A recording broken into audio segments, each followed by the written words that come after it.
Welcome into 2-for-1 Drafts. Austin Gayle here with Mike Renner, ready to get the remote edition of 2-for-1 Drafts. Mike in his house, and we're not.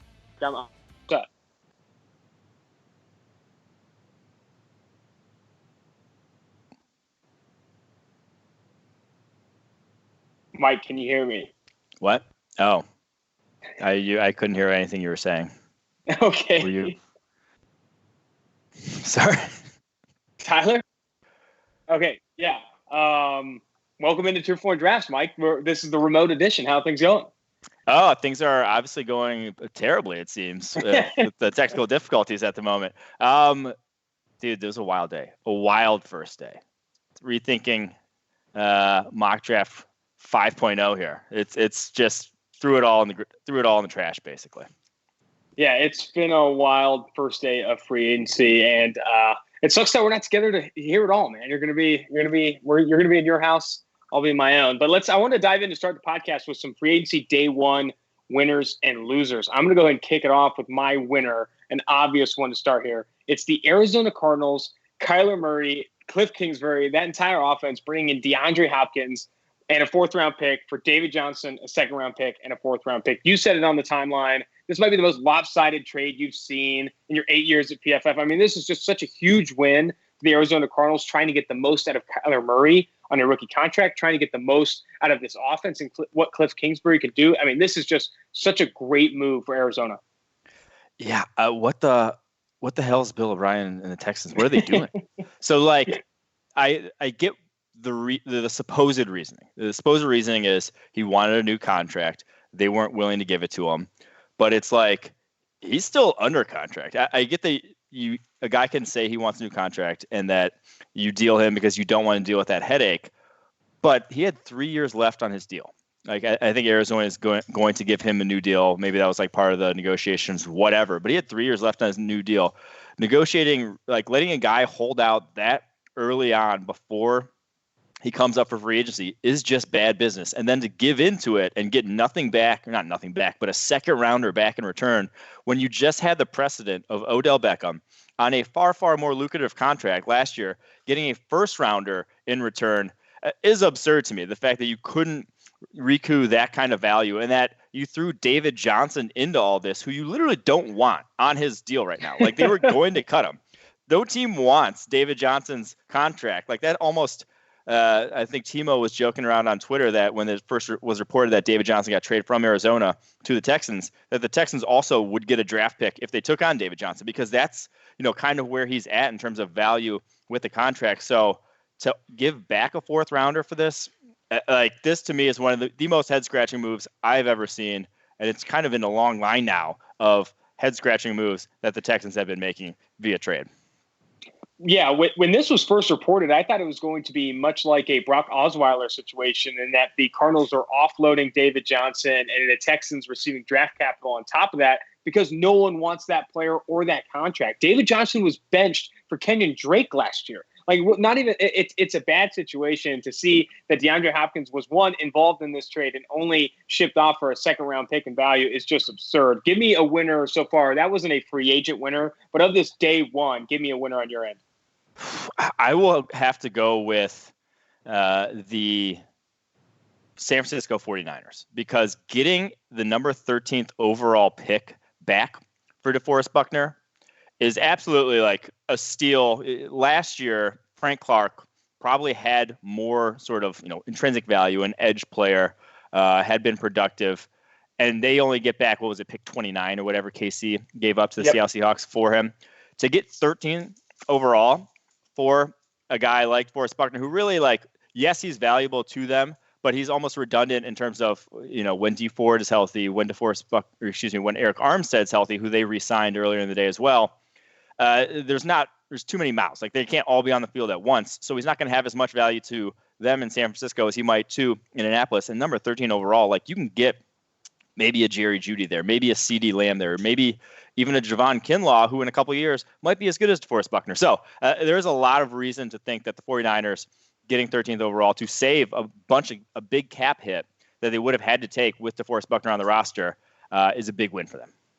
I have them listed as a huge winner as well. The deal was Buckner, They dealt DeForest Buckner for the 13th overall pick, and they saved $12.3 million against the cap in 2020. Like, they saved that money with that trade. They also avoid DeForest Buckner's new contract is $20 million average per year. They saved that, and they signed Eric Armstead at a much cheaper deal, $17 million average per year. I mean, this is just a huge win for the San Francisco 49ers. I don't necessarily see it as a loss for the Colts, though. I don't think it's a huge loss for them. However, my stance is if you're going to trade that 13th overall pick away because you're in win now mode, because you're going after a Phillip Rivers or a Tom Brady, whatever they're trying to do at the quarterback position, why not trade it for a position of higher positional value? Something like a Stephon Diggs or a receiver or offensive tackle. Like, there's other positions that I think matter more and are worth this type of money, worth this type of selection. That I think if the Colts were indeed in win now mode, it would have made more sense.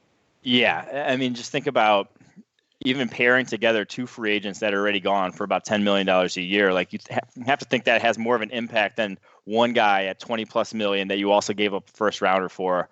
I get why. Like, I understand the reasoning. And again, it comes back to the same reasoning that the Chiefs gave up Frank Clark. It's because you think you're close. They have to be getting Phillip Rivers or someone at quarterback to make this deal, or else it's going to look very bad in retrospect if not.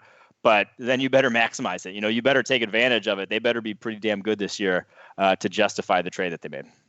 All right, I'm going to bring up another winner, and I think maybe this is day one. Baltimore Ravens, they trade for Calais Campbell for just a 5th-round pick, which, I mean, this guy is ranked inside the top 5 at his position in PFF grade over the past 3 years. To get him for a 5th-round pick is absurd. Yes, it cost them a little bit of money, but this is another team. The Baltimore Ravens are another team that are in a position to be trying to get these type of players for day 3 picks because they know they're close, because they think they can win with the window they do have with Lamar Jackson. I'm also going to throw this in there. Trading away Hayden Hurst and a 4th-round pick for a 2nd-round pick and a 5th-round pick is a fantastic job by the Ravens front office. They know they're not going to get – they kind of missed on Hayden Hurst to kind of say that, and then to accrue value, a 2nd-round pick in return for Hayden Hurst I think is very, very impressive.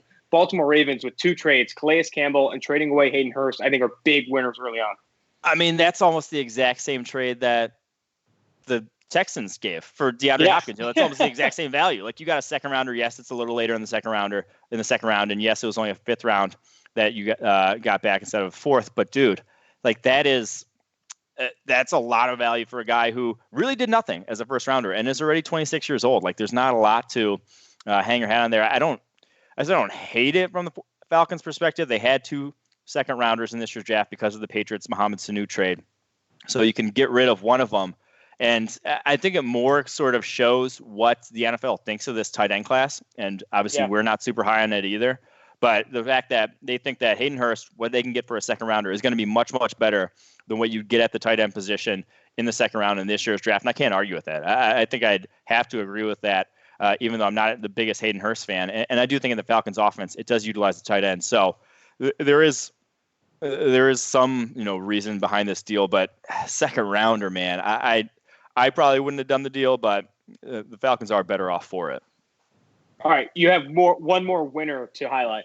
Yeah, one of my favorite deals from day one, and I'm surprised this one got signed on day one, and it's Nick Kwiatkowski, the Bears linebacker, going to the Raiders, 3 years, $21 million. That's the perfect sort of range, and this is what I love about free agency. These are the deals I love in free agency. The stopgap, you're not getting, you're not getting an elite player.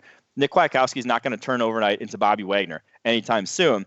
What you're getting is not Tahir Whitehead. What you're getting is the fact that you don't have to pigeonhole yourself into a Kenneth Murray, a Patrick Queen in round 1. You're getting that sort of flexibility to explore other positions on the roster and go best player available, knowing that your linebacker position is still going to be solid. Like, it's not going to be a liability on your roster. So deals like that, to me, are what free agency are for. Packers made a couple of moves like that in terms of signing Chris Kirksey and Rick Wagner at right tackle. That's what this should be all about. The high level guys obviously get the name recognition, but these moves have just as much value, in my opinion. I would agree 100%. I think these smaller moves are somewhat they don't bite you in the butt down the road. These are the moves that you don't. It's like, oh my gosh, why did we spend all that money? Like, Nick Kwiatkowski is either going to deliver above expectation or still be an average player, and you did not spend big for him. So I would agree there. I'm going to jump to the losers. And I think losers may be a bit aggressive on day one. I think these are just moves that I disliked. And I'm going to move quickly past the Houston Texans. I mean, this was a huge loss for them. The fact that they're bringing on David Johnson and his contract to that offense, and only received a second-round pick in exchange for DeAndre Hopkins. Again, is a huge miss, in my opinion. I think you could have gotten better value from DeAndre Hopkins. What was wild, Ian Rappaport came and said that Hopkins for a while, which one is freaking absurd. Two, he said he was only going to trade DeAndre Hopkins if he was blown away by a deal. This is the deal that blew you away? Are you absurd? Like, what is going on? Like, I'm still just so amazed by it. Houston Texans still a loser. Over with a slight breeze, apparently. And the other loser I have is the Cleveland Browns. I think this is just a move I did not love. Making Austin Hooper the highest paid tight end in football is just not a move I can get on board with. I think a lot of his production in Atlanta was schemed, was against open holes in zone. I don't see allocating all that money to Austin Hooper making a ton of sense for the Browns. That's the thing. Is like, did no one watch Austin Hooper's tape? Like, I get that he put up yards, but did anyone watch how it got done? Like, it was all eyes are on, Julio Jones, Calvin Ridley on the outside. And there's just space over the middle of the field, whether it's off of play action or him running the seam. And they're just pretty much every tight end. That's why people are saying they upgraded by getting Hayden Hurst. It's because any tight end can run the route tree that he was running and put up the yardage he was running. It was not anything, above what you would expect.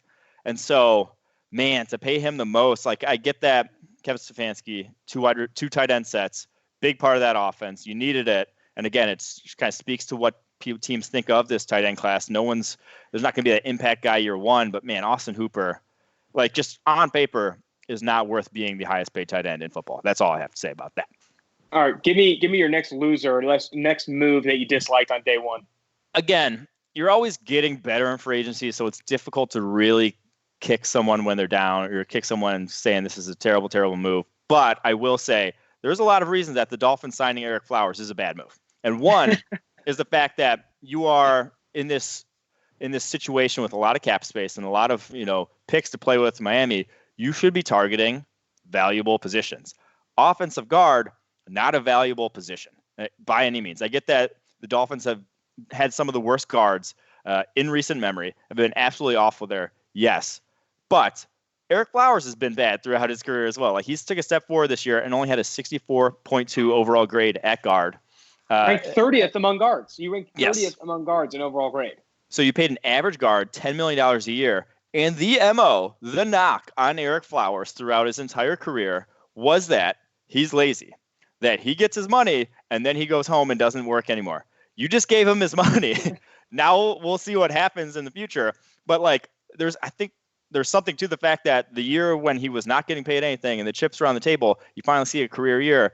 Giving him a $20 million guaranteed contract after that might not get the best results.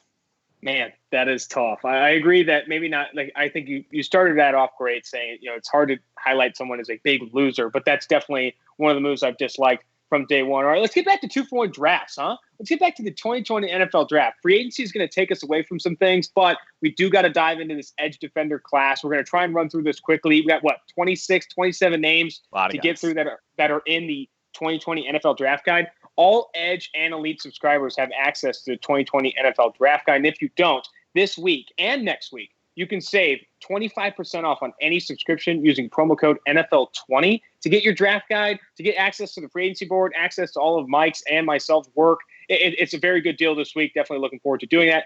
With that being said, let's kick off this edge defender overview with Chase Young. We've said so many good things about this guy. He's the number 2 overall player on our board, the best edge defender in this class. And honestly, it's not even close.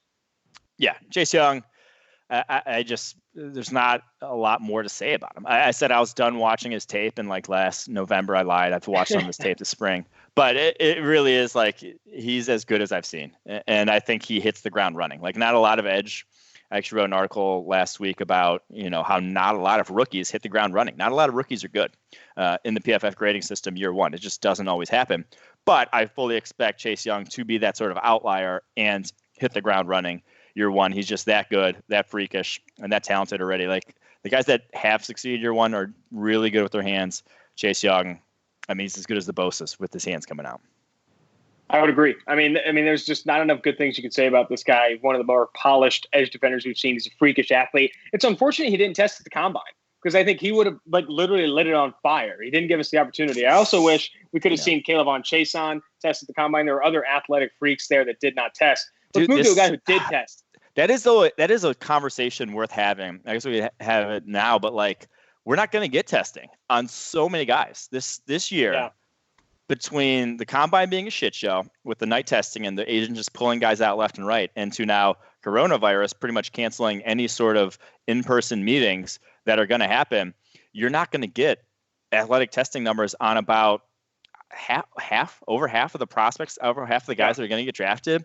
Really, obviously there are far bigger consequences to coronavirus that are impacting people around the world, but purely from a football perspective, it's going to be kind of like a blip on a radar that people are going to be like, look back 30 years from now and be like, why are there no numbers from this? And it is just interesting to see how it kind of changes maybe the guys who are the freaky athletes like the Caleb Chaissons. Maybe they don't get drafted as highly because maybe they don't have those numbers that they put up. I have a take on that. A take on why would you not do the Derek Brown route? Take a video of yourself running this 3-cone and send it to the teams. I honestly don't know why. Like this is 2020. I agree that the media won't get access to all the numbers, but I saw Ian Rappaport mention it. He said teams think they'll be able to get some of the players they want to send videos and those things. It's like, why wouldn't you? If you are this kind of day 3 flyer, record yourself doing all the major drills and send it to every team possible. I think that's exactly what I would do. I know that doesn't help the media in any way. We're not going to get those times, but I do think those players, like those day 3 flyers that are going to get affected by this, I do think there's an option. I think they're still going to be negatively affected, but I do think there's an option to send the tape of you running 3-cone 40-yard dash in Central. Just send it. And it wouldn't I bet they do. And it's the only thing is like, it's unfortunate that we not being in the behind, team walls will ever get to see those. Yep. All right, let's jump to the next edge defender on this list. He did not test well at the combine. It's a big reason why he dropped down the board a bit. It's Iowa edge defender AJ Epenesa. This guy went to the combine, did not turn in great testing from a drill standpoint. We didn't expect him to test well, but he tested even below that expectation. Still a first-round player on our board, still wins with power, still wins with technique. There's still a lot to like with him, but I do admit that the ceiling is probably limited athletically. Whoa. Don't be talking about athletic ceiling limited. He's still, so like, here's the thing. Athletically, he's no worse than DeForest Buckner. Like, he tested out better. Yes, he's a little lighter. And DeForest Buckner was older, so maybe he could put on 10 pounds in a year and test out about where DeForest Buckner did coming out, which, I mean, that's his upshot, though, is the fact that he has to be an interior guy. Buckner was not winning off the edge consistently in the NFL. That just wasn't going to be his game. So I think that is Epenesa, what he has to do if he wants to carve himself out a role that's worthy of, being 19th here on our draft board where he is. It's going to be that interior sort of guy. What used to be called, the 3-4 defensive end, the 5 tech. Now it's kind of more, the lines have blurred more on that. Every scheme has their kind of areas where they line guys up in, but I do think that Epenesa has to be more on the inside than well outside the tackles. So I think that's where he wins. I think he wins with his hands. He wins with power. He doesn't win with athleticism.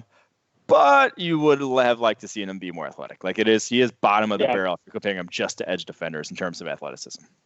Yep. All right, let's move to number 22 on PFF's big board. It's Curtis Weaver, currently edge 3, and he's been edge 3 for a while. We've had a handful of podcast diehards, 2-for-1 drafts diehards asking, is Curtis Weaver still your edge 3? Is Curtis Weaver still your edge 3? And yes, he is. The production has been absurd. I tweeted this out, I think, the other day. Removing screens, play action passes, and passes within 1.5 seconds of the snap. Curtis Weaver has the best PFF pass rush win rate of any edge defender in college football at 34.8%. Yes, it's against bad competition. He's beaten up on some bad offensive tackles and also beaten up on some bad tight ends and running backs. But the production is absurd. His PFF pass rushing grades rival those of Chase Young, yes, against bad competition. And he tested well in the cone. The 7-second cone was a very good time for Curtis Weaver. He's got good bend. There are things, I think he's getting slept on in this class. Let's just be honest. I'm right there with you.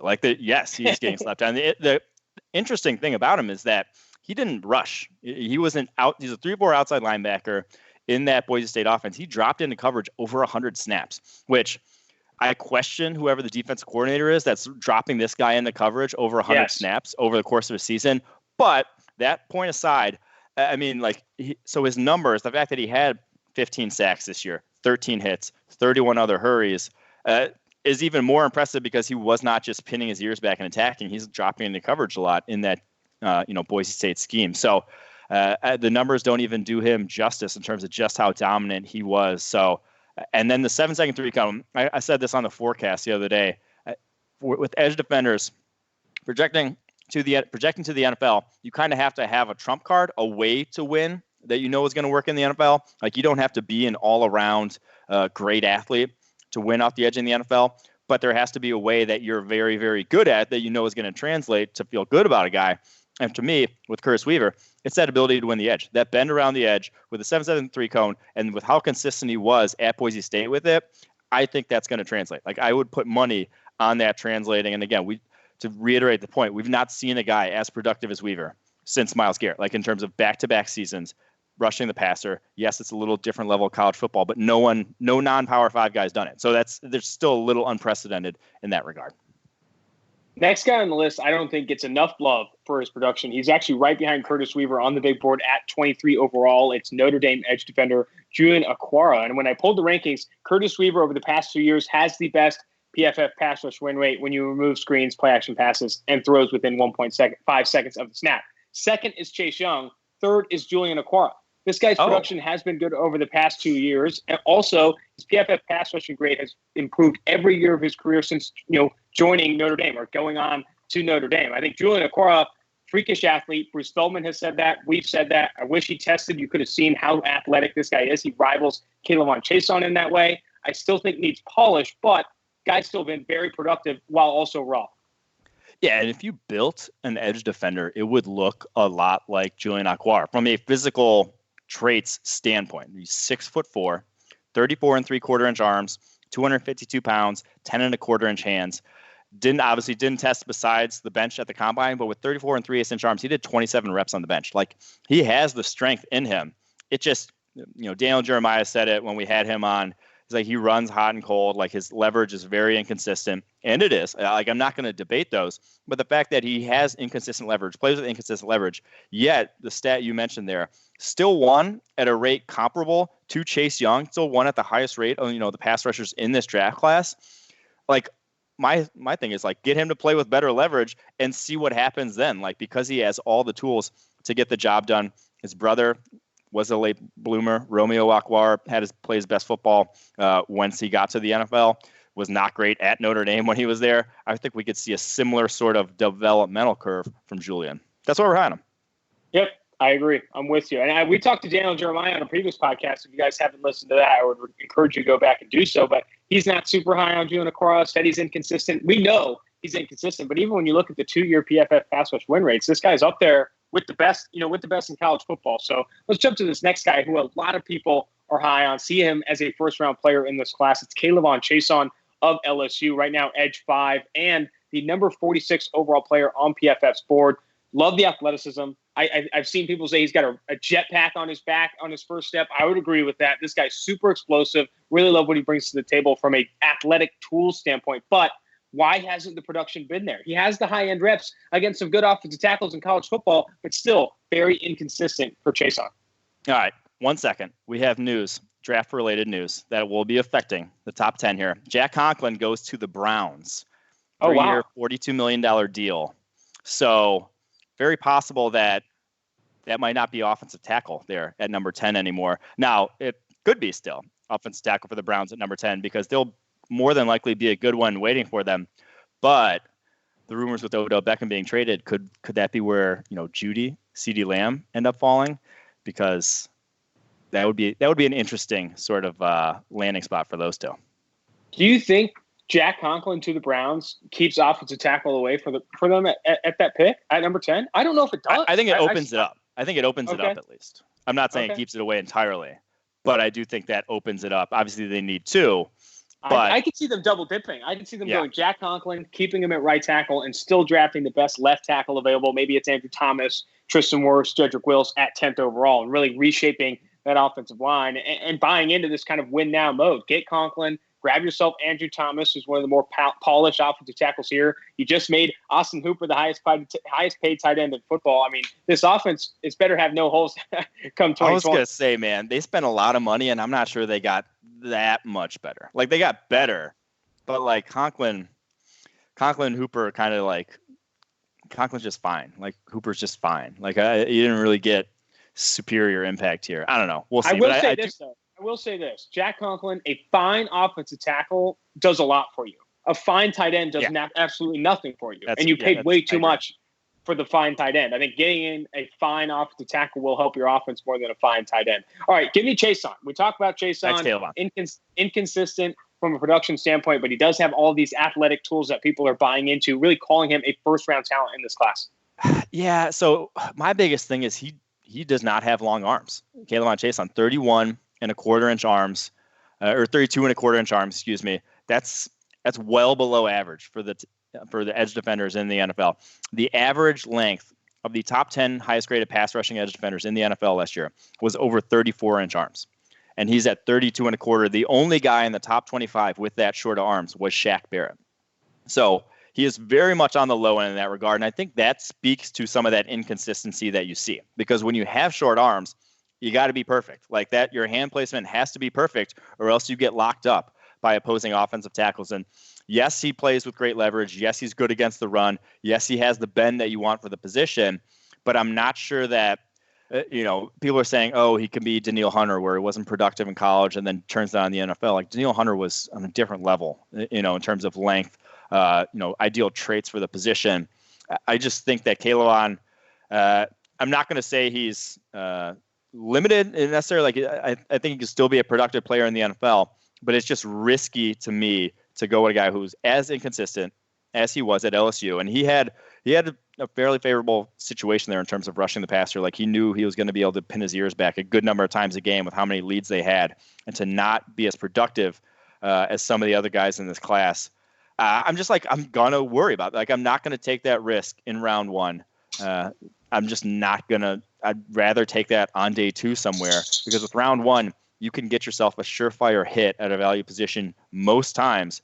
I don't see Chaisson being anywhere close to surefire at this point. Yes, he is young, though. Under 21 years old still. Mm-hmm. That obviously plays a factor. And when you bring up the length, I think that's what gets me more and more on the side of, I think there's this range of outcomes with K'Lavon Chaisson. Obviously, the highest being what Danielle Hunter's kind of developed into. The lowest being kind of what you saw with Barkevious Mingo. Him having similar traits and things like that coming out of LSU. And I think he's going to fall in between those range of outcomes. I don't see him reaching the height of Danielle Hunter, though, when you do bring up that length, when you do see the inconsistency. I think with K'Lavon Chaisson on top of day two, you feel comfortable about betting on his high end, him being that high end player. But in round one, there's other players maybe with higher floors than K'Lavon Chaisson. All right, jumping to number 61 on PFF's board, Daryl Taylor of Tennessee. There are some plays on his tape where I really get excited about Daryl Taylor. His grades aren't bad at either. I think I'm a fan of him in some ways, but again, inconsistent production, not up there with the best in this class.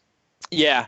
He's a guy I haven't heard like anything about in this pre-draft process. No one really, usually every single edge guy has like a fan that they're like, oh, Daryl Taylor, don't sleep on this guy. I haven't seen anything like that from him, but I think he has a very NFL translatable game, and that he wins with power, wins with a long arm bull rush. That's his go-to, does that consistently. And that's a very translatable move to the NFL because, like I've said before on this podcast, if you can't bull rush in the NFL, if you don't have that already in your toolbox, people are just going to sit on the inside-outside moves. You got to be a freak athletically to not have a bull rush in the NFL and still win consistently. So I think that bodes well for him, that's already his go-to move. We saw him improve a lot over the course of his career. The second half in this SEC schedule down the stretch here was the best football we've seen from him at any point. That's always good. But he's kind of just a stiff guy around the corner, not going to win the edge consistently, probably just more of a limited guy than some of the other edge rushers in this class. Looking at his production in 2018, earned a 76.7 PFF pass rushing grade with 31 total pressures. And then this past year, an 87.5 PFF pass rushing grade with 45 total pressures. I mean, I just don't, maybe he doesn't get to that high end, but maybe there are some translatable traits that he does have. And a translatable game, I think, is a good way you put it. Let's jump to Yetur Gross-Matos, 63rd overall player on PFF's board, right there behind Daryl Taylor among edge defenders. I can't get on board with this guy. I mean, there are other players I'd rather have that are listed maybe even below him on PFF's current rankings, just because Yetur Gross-Matos, I do see that ceiling. He does have some of these tools that people want, but he just hasn't really, I think maybe he's topped out at where he's been. I haven't seen him drastically improve at Penn State. That always concerns me. Where are you right now with Gross-Matos? Yeah, so I'm actually going to lump him and the guy who's next on this list, Terrell Lewis from Alabama, kind of together in that they both win the look the part contest. If you were to build edge defenders, it would look like Lewis and Gross Matos. Like they have the size, they have the length, they have the height, some explosiveness to them, but not, I wouldn't classify either as freaky athletes. Like they have good enough. But both are just so unrefined with their pass rushing moves at this point. Like Gross Matos, he's just so inconsistent. He looks like he's kind of throwing moves just because that's what he was taught. Like he just got taught the swim move. I'm going to do the swim move. There's no real sort of rhyme or reason. Like he's not reacting to the offensive lineman. He's kind of just throwing it no matter what. And Lewis had a little bit more of a plan, but he really was a guy who had that kind of high level, dominant games against lesser competition. Better competition shows up, and you just didn't hear his name getting called. He wasn't winning his one-on-one reps. So, and then went to the Senior Bowl and didn't do much impressive during that week in the one-on-ones either. So, both those guys, like again, edge rushing, pass rushing is one position. There's one skill that it translates from college to pros. If you're beating college offensive tackles at a high level, chances are you can do that in the pros as well. But if you're not doing it, that's a concerning thing because they only get better in the NFL. They only use their hands better. They're only more athletic. And so both these guys, if you're drafting them in the first round because you really need that edge rush, I would not be able to get on board with that. I'm actually glad you lumped these two guys together. Right now, Yetur Gross-Matos, 63rd on PFF's board, Terrell Lewis, 70th on PFF's board, two edge defenders. Both of these guys not as productive as they should have been, knowing the tools they have. An 84.7 PFF grade in 2019 for Yetur Gross-Matos and a 79.6 overall grade for Terrell Lewis in 2019. And I think with Yetur Gross-Matos, I think it's obvious that he's raw, lacks a skill set, doesn't rush with a plan, needs to learn technique, and learns to play the position at a higher level. With Terrell Lewis, I think a lot of it is injuries. I mean, this guy has struggled with injuries for quite some time. That could be part of him not developing into the premier pass rusher he is. But what concerns me the most with Lewis, even more so than Yetur Gross-Matos, he shows up to the Senior Bowl and doesn't look great. But he's chiseled. He shows up to the shirtless weigh-in and looks fantastic, but then he gets on the football field and you just don't see him win a ton of one-on-ones. That concerns me with Terrell Lewis. All right, jumping to Josh Uche, the Michigan edge defender, 72nd ranked player on PFF's board, earned an 84.0 overall grade this past season. Played kind of a hybrid role for them, a little off-ball linebacker, edge defender mix. Blitzing at off-ball, he was fantastic. Can he win as a pure edge defender at the next level? Yeah, Uchi's he's such a difficult projection for the reasons kind of you outlined there, that he's undersized. He's 241. He came in at, but he has good length for a guy that's undersized, I think almost 34-inch arms. So undersized, but has the length to maybe stay on the edge. But then when he won in college, it was a lot of the times as a blitzer against guards. And yes, he won at a super high rate, but it's not necessarily projectable to what he'd be doing at the NFL. So I just don't know. He's one of those guys where, again, he's 72nd on our board because I really don't know what to make of him. We've seen a ton of guys who are undersized and are super productive in college fizzle out in the NFL because it's difficult. Like I said, with a couple guys ago, with Daryl Taylor conversation where if you don't bull rush, if you have no threat of the bull rush, you're just not going to, tackles are going to sit on you. They're going to keep their arms wide as can be, leave their chest wide open, just beg you to go through them. And if you're not going to be able to, they're just going to lock you up. They're just going to grab you, lock you up immediately once you try to execute a move. And so for me, that's kind of the worry with Uche. But you see reps on tape where it was at the Senior Bowl against Matt Peart, where he bull rushed him kind of back in the QB's lap. He got Tristan Wirfs a little bit. I wouldn't call it a pressure, but he bull rushed him a little bit back towards the pocket in that Iowa game. So you see some of it from Uche to get me on board. But I think he, at minimum, has that sort of off-ball blitzer value to him. I think he's good enough athlete to move off-ball to where it's almost a safety net fallback for him if you can't end up rushing the passer at the NFL level. All right, moving forward to Bradley Anae, the Utah edge defender, graded really well in 2018, dropped down to a 74.6 overall grade in 2019, the 91st ranked player on PFF's board. This guy wins with his hands, wins with technique, but the lack of athleticism is a huge concern for Bradley Anae. Yeah, I'll be honest. I just think I might be even still too high him at 91. He might have to move down after this next sort of reshuffling before the NFL draft because I'm not sure where he's going to win. Like I said with Weaver, you have to have a spot where you know a guy's going to win. And for as good as his hands are, limited length, 32 1/8 inch arms, and really no athleticism.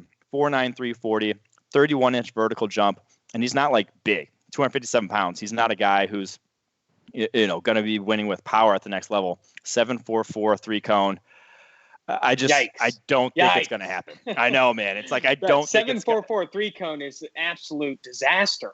He's just, it's not, I don't think it's going to happen with him, unfortunately. And I love his game, love watching him play at Utah. And he beat up, some good tackles. He beat up Austin Jackson. He beat up Trey Adams, who actually, classifying him as a good tackle might be a little generous. But Bradley and I don't see where he wins in the NFL, unfortunately.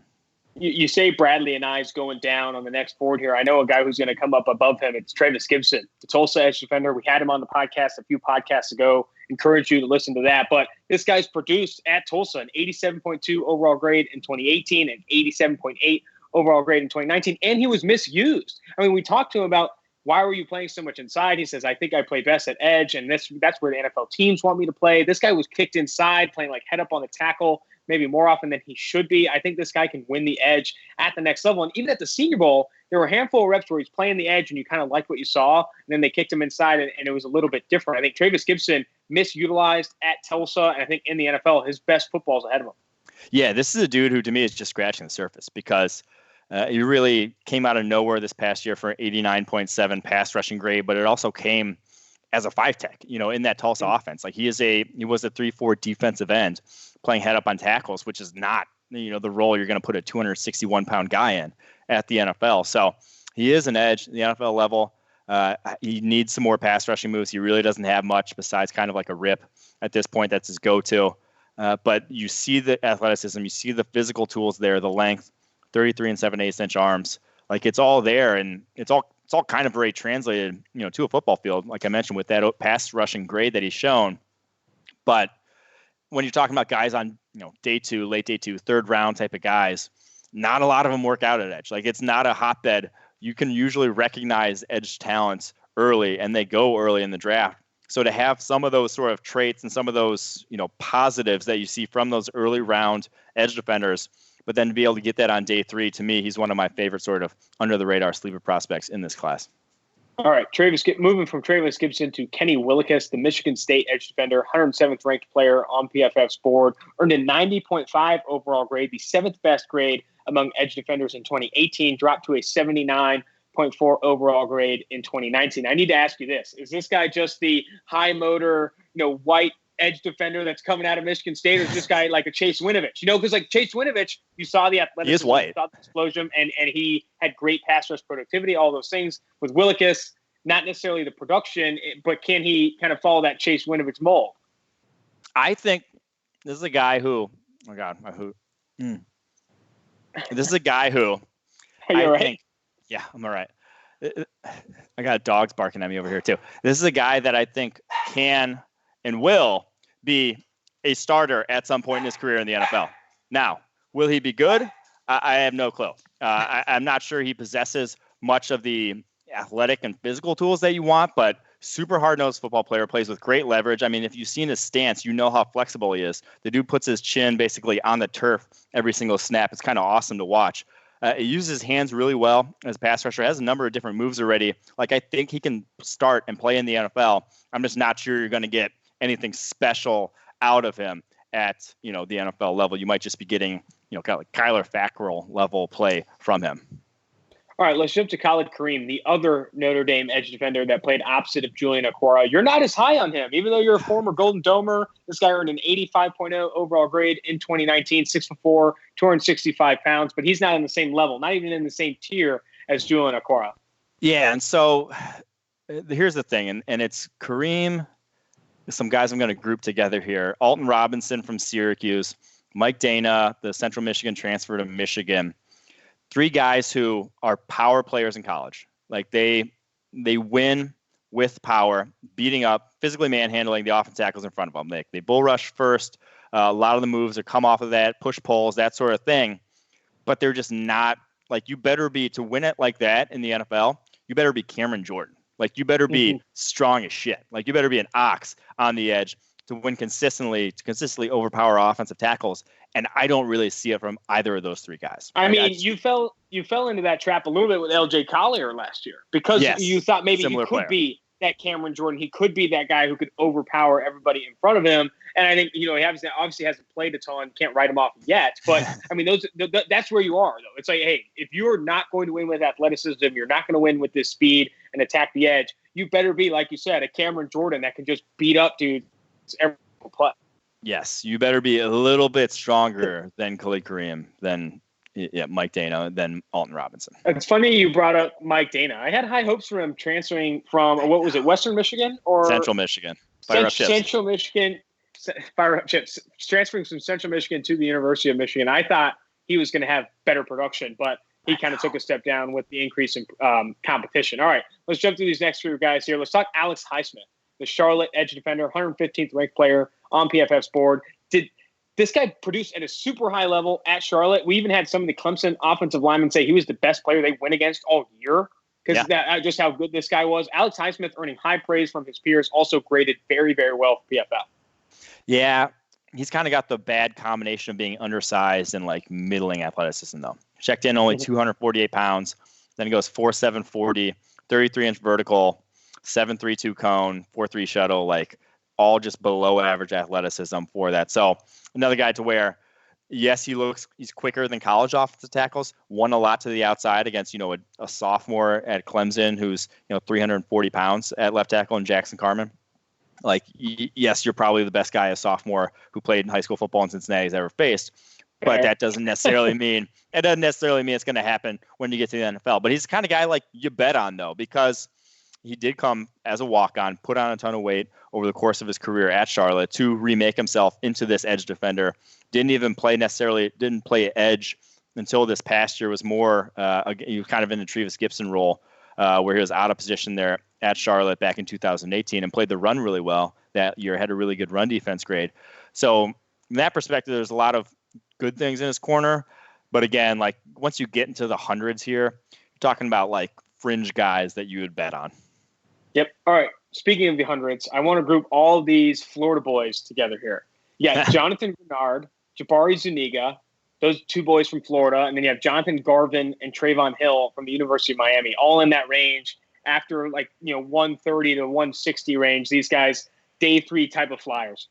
Oh, man, and it's crazy because if you gave Jonathan Greenard Jabari Zuniga's athleticism or gave Jabari Zuniga Jonathan Greenard's hands, you would have a first-round prospect. Like you would, like if you could meld these two guys, you'd get a first-rounder, but kind of on their own.